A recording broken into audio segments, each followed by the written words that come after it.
Well, as Lindy mentioned, stadiums across the region will be packed tonight with friends and family cheering on their favorite school. It's the start of high school football season, and Fox 26 KNPN's Andrae Hannon is live at Bishop LeBlond. Andrae?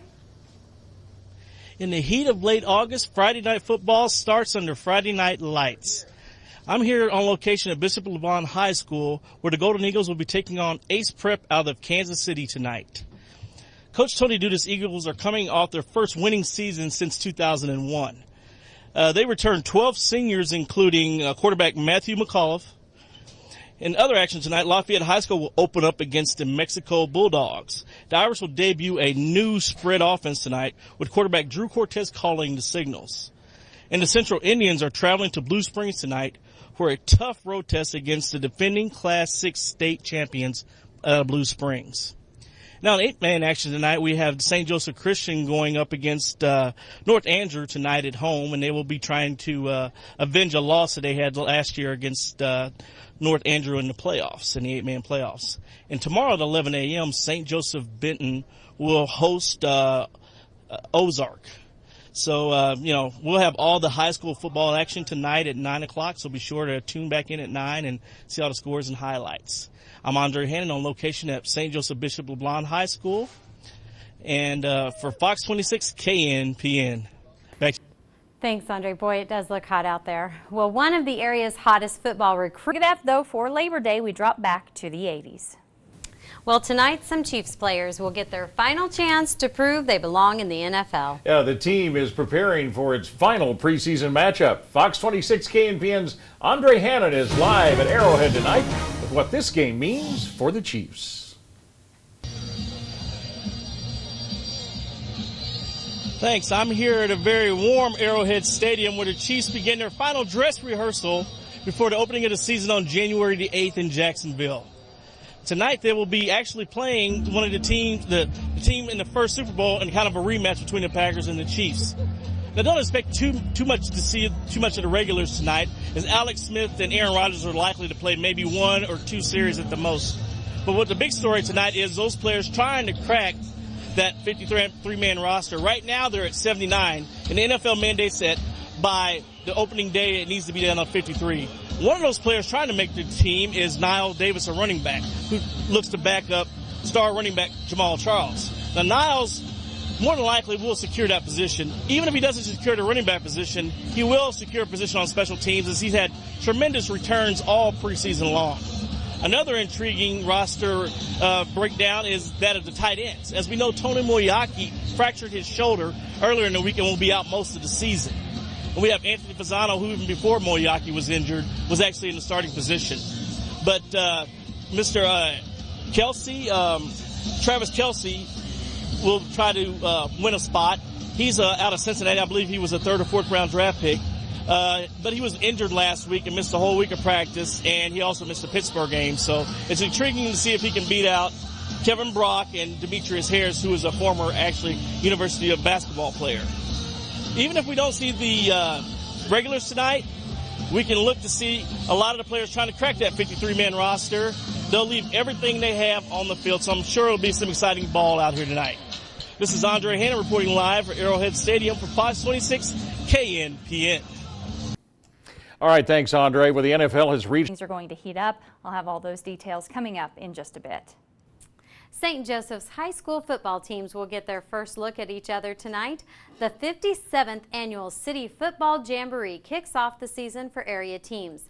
Fox 26 Andrae Hannon and the News Press sports reporter Ross Martin are live. If you like high school football and you live in St. Joseph, then this is the place for you tonight. It is the annual football jamboree, which will be taking place at 6:30 p.m. this evening on the campus of Missouri Western State University. And Benton High School will be facing off first against Bishop LeBlond, and then Central will be going against Lafayette, the runner-up in last year's jamboree. Joining me right now is the sports editor with the News Press, Ross Martin. Now, Ross, this is basically these 4 teams are playing for the city championship, unofficial city championship. What motivates them to get out here in a preseason game to want to win this? There's no scores kept here, Andre, but this is a big deal to these kids. They come out every year and they want to prove that they're the best in the city. Now, some of these teams will compete against each other in the regular season, but this is the only time that they'll get to see Central. And sometimes seeing that blue team across from them tends to bring out the best in them. So, 12 plays for against each team. That's the goal, is to do the best you can. And though the scores won't be official, you better believe the players and coaches will know who won at the end of the night. All right, it's been preseason since 2009 without keeping scores. And, of course, with no official score, who do you think is the biggest team here, or the team that you probably think is going to win it? Hey, Central won it last year. They're the biggest school. They're bringing back a very talented senior class that has been trying to live up to expectations for a long time. And just on sheer size and amount of kids coming back, you got to think that Central is going to have a good chance. Then again, though, 2 years ago, Benton came out on top, and nobody really saw that happening as well. So, in such a short period to judge them by, 12 plays, anything can happen. So Central might be the favorite, but don't look past any of the other three either. All right, Ross. Well, we'll see. Will Central go ahead and win their unprecedented 32nd Jamboree title, or will there be a new city champion crowned this year? We'll have to wait and see tonight. And also, I'd like to let you guys know to keep in mind on Sunday, the Pigskin Preview will be coming out in Sunday's edition of the St. Joseph News Press, with all the area high schools and colleges football preview coming up. I'm Andrae Hannon with Ross Martin, reporting for Fox 26 KNPN. Thanks, Andre. Looks like a lot of fun out there. Well, 3 people are now out of jail after... Yes. Bob, Julie? Thanks, Christian. Well, tonight is your last chance to voice your concerns and comments on a proposed safety tax up for vote in St. Joseph next week. A public comment session is being held at the council chambers at City Hall tonight. And Fox 26 KNPN's Andrae Hannon is live with a preview. Andre?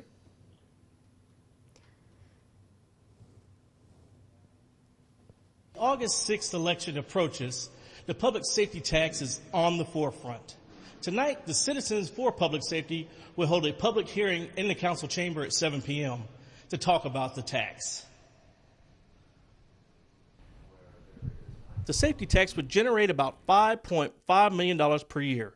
That would go towards hiring additional officers, purchasing police and fire vehicles, and increasing wages. Revenue generated from the proposed sales tax goes directly into a restricted account earmarked for public safety. The Citizens for Public Safety are holding their 4th public hearing tonight on the issue. The 10-member group focuses on getting voters to say yes at the polls on August the 6th. At a recent council meeting, City Manager Bruce Woody discusses the sunset clause associated with the sales tax. Also, it would have a 20-year sunset clause so that the general public has the confidence that they can review and hold the community accountable for achieving the goals as proposed, that we use the funds where we're supposed to use them, and to have an opportunity to review at that point in time in the future that it's still an ongoing and necessary need.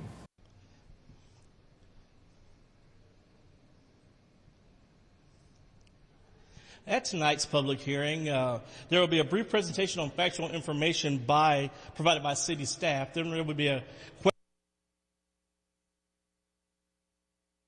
If passed, the tax will raise St. Joseph sales tax to 8.2%. Reporting live from City Hall, this is Andrae Hannon with Fox 26 KNPN. Back to you in the studio. Thanks, Andre. A midday accident slows traffic on I-29. As rain showers fell around 11 o'clock this morning, a white van was rear-ended by a truck. For the first time in nearly 2 decades, actually, sports fans have a tough choice tonight when it comes to their viewing. Yeah, do they want to watch a baseball team challenging for their first postseason berth since defeating the Cardinals back in the '85 World Series? So what does a fan choose, that or football? Don't know. Fox 26's Andrae Hannon is live at Nordy's on Frederick Avenue in St. Joe to see what'll get some viewers' attention tonight. Andrae? Thanks, Bob. Well, professional sports in Kansas City the past few years has been horrid, even downright depressing. In 2012, the Kansas City Chiefs were an NFL worst 2-14, while the Kansas City Royals remain in a nearly 2-decade-long cellar of Major League Baseball. But this year, things have seemed to turn up for both professional franchises. The Royals are in the thick of the AL wildcard race, winning 16 of 20 games since the All-Star break. And the upcoming season for the Chiefs seems promising, with a proven winner at coach and a new quarterback. As both the Royals and the Chiefs play tonight, one fan has a pretty good idea on how he plans on watching both teams. Everybody's a little confused right now. The last few years, everybody's been excited for Chiefs to start, and the Royals were doing poorly. But now that they're doing good, we're kind of seeing a little confusion amongst the crowd where they're not exactly sure what they should be doing. So I think right now there's actually a little more enthusiasm for the Royals just because they're playing so well and they're in at the end of the year. That may change after tonight when we see the Chiefs play and see what happens. The Chiefs preseason opener kicks off at 7 p.m. tonight, while the Royals and Red Sox will pitch, the first pitch being at 7:10 tonight. Reporting live from Nordy's Bar and Grill, I'm Andrae Hannon, Fox 26 KNPN. Wow, both starting Wow. right at 7. Yeah, it is quite a choice. Guess you got a clicker. Yeah, there you go, back and forth. Well, the cruise ship that became Who's there, and rain chances at 40% for Tuesday morning, 83 your high, up to 87 by Thursday with another chance of rain. Oh, when the Kansas City Chiefs took to the field at Western this afternoon, they did so with their top draft pick. He's here. Andrae Hannon continues her team coverage live at Western with more on that new big addition to camp. Andrae? Thank you, Bob. Here I am as what has been dubbed as camp kickoff as the first full squad practice began for the Kansas City Chiefs today. The fans were out in force today. As they want to get a new look at the new head coach Andy Reid and the Kansas City Chiefs. And I'm happy to report that number 1 draft pick Eric Fisher has signed a 5-year contract. He arrived at camp today and is participating in practice. Everything's new and fresh with no injuries to report on the first day of training camp. You'd hardly believe this team finished an NFL worst 2-14 last season, because out there on the field today are 6 Pro Bowlers. But the 2-14 record speaks to the team going after a new coach and a new starting quarterback in Alex Smith. He'll be here to lead that West Coast offense. Well, right now, they just finished up an autograph session where the entire team came by and fans stood up on the hill and got the autograph signed. And they'll be back in action tomorrow morning at 8:15. I'm Andrae Hannon, live at Chiefs training camp at Missouri Western State University for Fox 26 KNPN. Back to you in the studio, Bob. All right, thanks, Andrae. We appreciate those reports. So while the pros are using their field this summer, some Missouri Western